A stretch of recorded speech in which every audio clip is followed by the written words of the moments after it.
Hey there, I'm a Bears fan, and despite all the videos I've been seeing on YouTube, the Bears are not going to the Super Bowl in 2026. Of course, most would agree with this, but what I really mean is, the Bears aren't going to surpass the amount of success they had last year, at least record-wise. In this video, I'm going to voice my concerns for the following NFL season for the Bears specifically. Leave a like if you enjoy my video, and let's get into it.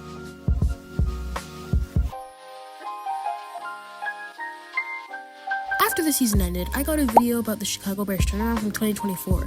It was called Fastest Rebuild in NFL History or something, and once I saw one, they all came flooding through my recommendations page. The thing is, they all talk about the same thing, about how the organization was in shambles before Ben Johnson was hired, and how the ability to win close games will help them take the next step. I'm a believer in all of this, until I saw our schedule. Based on the final records from last year, the Bears have the toughest schedule in the entire league. They play at Buffalo and Seattle, as well as playing the Patriots and Eagles at home. First, I'll go over the schedule, then roll it down in free agency to explain why I think the Bears will not statistically do as well as they did last year. Unlike some people, I do not have the Bears going 13-4 with that schedule. Sure, they can totally beat the Panthers, Vikings, Jets, Buccaneers, Falcons, Saints, and Dolphins. I think we could split the season series against the Packers and Lions for sure. But I doubt we can beat the Eagles, Patriots, Seahawks, Jags, or Bills.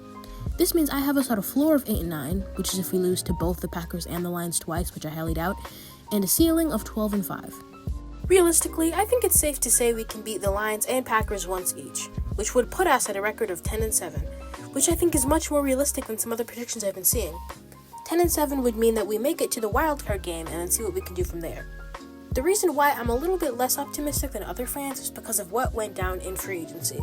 Now don't get me wrong, adding Devin Bush, Kobe Bryant, and Garrett Bradbury was great, but losing Jaquan Brisker, Kevin Byard, and Tremaine Edmonds was a huge hit to our defense. And that's why I have us losing to a team like the Eagles, who we did defeat last season. The Eagles' offense is bound to improve due to the firing of Kevin Patullo, and our defense has undoubtedly gotten even worse than it already was. I definitely believe our offense will explode next year, but at the end of the day, defense wins championships. The Seahawks Super Bowl run proves it. Losing pieces like Tremaine Edmonds, who led the team in tackles and had 4 picks, as well as Kevin Byard, who led the entire league in interceptions with 7, is undoubtedly a big loss. NFL teams with elite defenses are always the ones that go all the way. Super Bowl 60 proved that elite defense will almost always neutralize elite offense.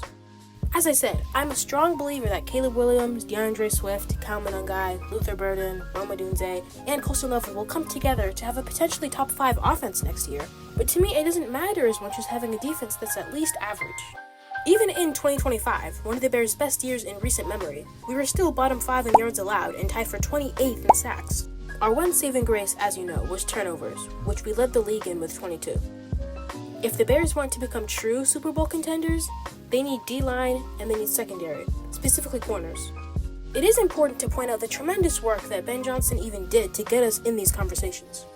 Caleb Williams was drafted number 1 overall in 2024 under Matt Eberflus. He started his rookie year 4-2 before losing 10 of the last 11 games in a row, which to non-Bears fans is just as agonizing to watch as it sounds. With some lowlights including Week 8 versus the Commanders, Week 11 versus the Packers, and Week 17 versus the Seahawks, where we put up 3 points all game. Still hurts to this day.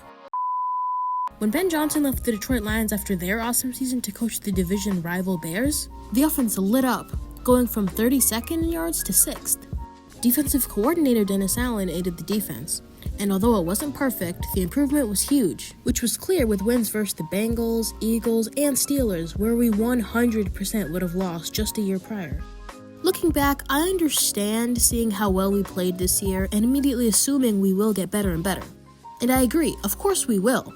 But the loss of talent on the defensive side of the ball and the strength of schedule, in my opinion, will prevent the improvement from showing in the record. So, what did we learn? At the end of the day, I've seen video after video after video about people who are, in my opinion, over-optimistic for the Bears' 2026 season. Our defense took a pretty big hit and our schedule isn't exactly the easiest. The opposite, actually.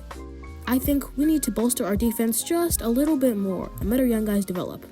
We'll be ready in no time. And let me just preface this. I still love our team, and obviously this is all just speculation. Plus, as you can probably tell, I'm a 13-year-old casual. So I hope the team I love proves me wrong, and we make it all the way to the big game in 2026. Yeah, still not gonna happen. Thanks for watching.